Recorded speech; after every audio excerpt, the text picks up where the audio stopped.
Why on earth would Joseph Stalin order the execution of 14,700 Polish prisoner of war officers? I thought there was a Geneva Convention. Why do you order the execution of prisoners of war? Why did Hitler order the execution of nearly 6 million Jews, plus others? Why did Pol Pot, the leader of the Cambodian Khmer Rouge, order the execution of 1/3 to 1/2 of his entire population, his own people? He killed them. Why? Why would somebody do that? Why would the Australian Aborigines be rounded up like cows and shot so their heads could be put in museums years ago? Why would somebody do that? Why did Kip Kinkle murder his parents, 2 other classmates, and shoot 26 other ones? Why would a student do that? Kip said, if there was a God, he wouldn't let me feel the way I do. There is no God, only hate. Eric Harrison, Dylan Klebold made a videotape prior to the Columbine shootings. On that tape, they said, talking about one of the football players, he doesn't deserve the jaw evolution gave him. Look for his jaw, it won't be on his body. These 2 boys were very strong believers in evolution. They did the shooting on Hitler's birthday on purpose. They shot Isaiah Shoals just simply because he was black. What happened? Why would somebody do this? What's going on in our thinking? Well, the newspaper article in Columbine High School said, the clothes may give a clue to the thinking of these teenagers. The autopsy said one of the boys' shirts said natural selection on the front. Interesting. Adolf Hitler thought he would speed up the process by eliminating the inferiors. Hitler honestly thought he was doing the world a favor. So did Joseph Stalin. So did Pol Pot. Why do people do these things? So what is wrong with our thinking? Right after the Columbine shooting, almost instantaneously, 5 more students from within the Springfield School District were arrested for threatening to murder students, principals, or teachers. In the adjacent school districts, more students were arrested for violent threats, and in one case, an elementary school boy shot 5 of his classmates with a BB gun. Could it possibly be that what we're teaching them is causing this behavior? You know, what you believe determines how you behave.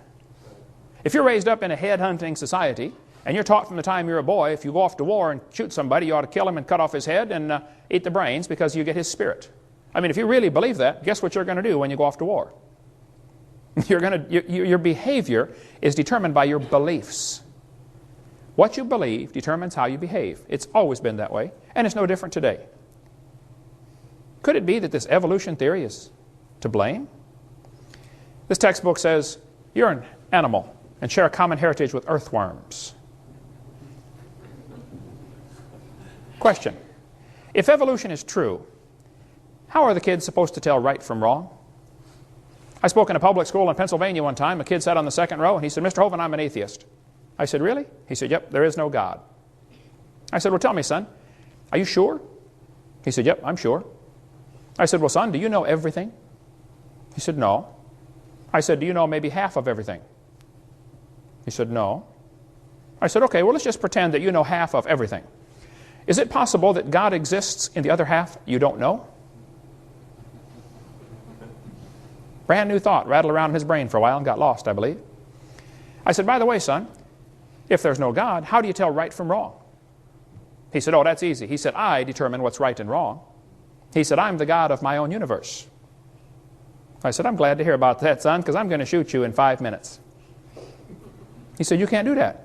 I said, oh, yeah, I can. You see, I'm the God of my own universe. And I decided it's fine for me to shoot you. Question: exactly how do we tell right from wrong? We covered in the last sessions how that James Hutton wrote a book in 1795, and he said the earth is millions of years old. Now, during the late 1700s, most folks believed the Bible, and most folks thought the earth was about 6,000 years old, because if you add up the dates in the Bible, you're going to get about 6,000, 4,000 BC, not millions. So James Hutton came along and caused people to doubt the earth was 6,000 years old. Then, his book had a very strong influence on a lawyer from Scotland named Charles Lyell. Charles Lyell wrote a book in 1830. And in his book, he developed what we call today the geologic column. Cenozoic, Mesozoic, Paleozoic, and maybe you saw the movie Jurassic Park, named after the Jurassic layer. This whole thing was made up by Charles Lyell in 1830. And the geologic column does not exist any place in the world, except in the textbooks. It's pure imagination. It doesn't exist. But all of evolution theory is based on that dumb geologic column, made up in 1830. This fellow said, I myself have little doubt that in England it was the long-age uniformitarian geology and the theory of evolution that changed us from a Christian to a pagan nation. He's right about that, and England is a pagan nation. And folks, I don't know if America ever was a Christian country or not, but it's not now. That's right. We are a pagan nation also. What has happened? Charles Lyell's book had a very strong influence on a young preacher named Charles Darwin. Darwin graduated from Bible college to be a preacher. In 1859, after 22 years of writing, Darwin finally published his book, The Origin of Species. We'll get into more of that later, the real title to the book. Darwin's philosophy was strongly influenced by people like Charles Lyell, people like Thomas Malthus. Malthus had written a book that said, there are more babies born than can possibly survive, so it's best if the weakest die off. That greatly influenced people like Charles Dickens when he wrote the Christmas Carol. Remember the scene in there where Scrooge said, well, if he's going to die, let him die then, and decrease the surplus population. Remember that line in there? I don't think you can understand the Christmas Carol, the history behind that, until you understand how evolution ties in. James Hutton's book made people doubt the earth was 6,000 years old. Along came Charlie Lyell, and people began to doubt the flood. Because instead of the flood making all those layers, they said, oh, maybe each layer is a different age. And then along came Charlie Darwin, and people began to doubt the Creator. Hoyle said, I'm haunted by a conviction that the nihilistic philosophy, which so-called educated opinion chose to adopt following the publication of The Origin of Species, committed mankind to a course of automatic self-destruction. A doomsday was then set ticking.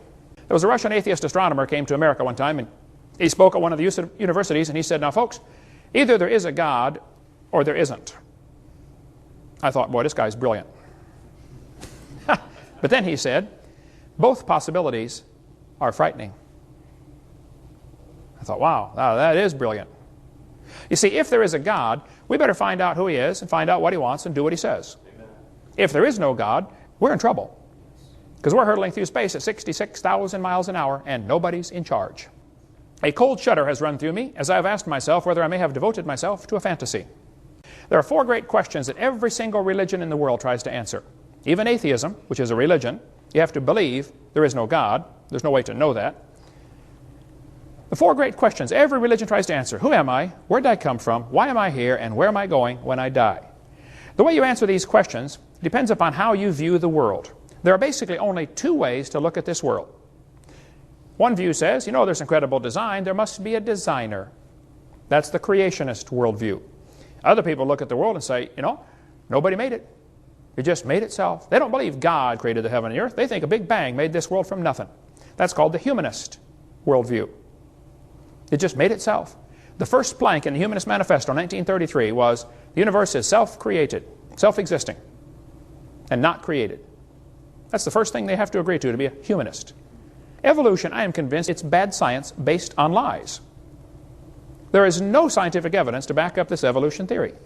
This textbook says evolution has evidence from fossils, from structure, from molecular biology, from development. Any evidence that's used to support evolution has been proven wrong. Now, I said many times, I'm not trying to get evolution out of the schools. I just want the lies out of the textbooks. We almost got a bill passed in Arkansas a couple of years ago, and I went up to Arkansas and testified before the Senate, before the House Representatives Committee that was looking at this bill, HB 2548, I believe it was. And the bill simply said, Arkansas will not use tax dollars to purchase materials if they contain knowingly fraudulent information. We're not going to buy books that have lies in them. And it gave a few examples, like some of the examples I gave in my seminar. If it says the embryo has gill slits, we're not going to buy it. I stood up and testified for 45 minutes before this committee.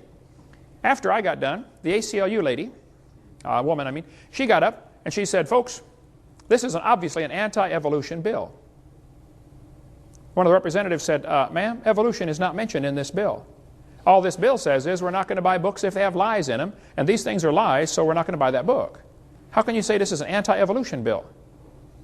And she said, everything mentioned in this bill is used to support the evolution theory. And the guy said, well, ma'am, is it true that these things mentioned here are false? She said, well, yes, but obviously this is an anti-evolution bill. She knew full well, if you took all the lies out of the textbooks, there would be nothing left to support the evolution theory.